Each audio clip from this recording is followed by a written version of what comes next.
taxanaha caafimaadka. hal waxyaabaha sida maalinlaha ah xasaasiyadda maqaarka u kiciya waxaa ka mid ah saacadaha birta ah, silsiladaha gacmaha la gashto iyo xitaa jijimaha qaybo ka mid ah. Caafimaadkaaga ayaa ka wanaagsan xaragada. Ka taxadar haddii ay si gaar ah ay kuu dhibayaan. 2. dadka koolba aariyadu feeraha ka gasho waxa ugu badan ee sababa waxaa ka mid in qof ku tiirsado derbi xilliyada qaboobaha, in aad xigsato derbiga gaar ahaa geeska ay dhaxanta ka soo galayso marka aad dad la fadhiso. Sidaa darteed ha ku tiirsan derbiga xilliyada qaboobaha, hana xigsan derbiga geeska ay dhaxanta ka soo galayso. 3.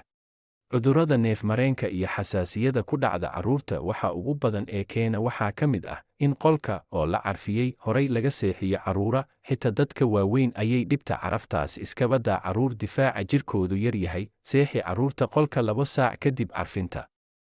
4.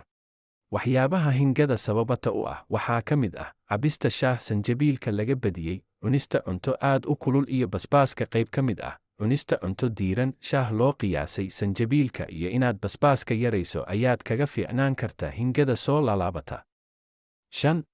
waxyaabaha madax xanuunka joogtada ah keena waxaa ka mid ah in qofku madaxa maro gashto marka uu hurdaayo. Marada madaxa aad gashatay waxay caqabad ku tahay hawada freshka ahayd aad qadanaysay. Madama madaxa aad maro gashatay, neeftii kaa soo baxday ayaa dib u qaadan doontaa halkii la rabay hawo fresh ah inaa qaadato. In qofku madaxa maro gashto. Qodobka dareenkaaga soo jiitay. La wadaag walaalaha kale si ay uga faa'iidaystaan.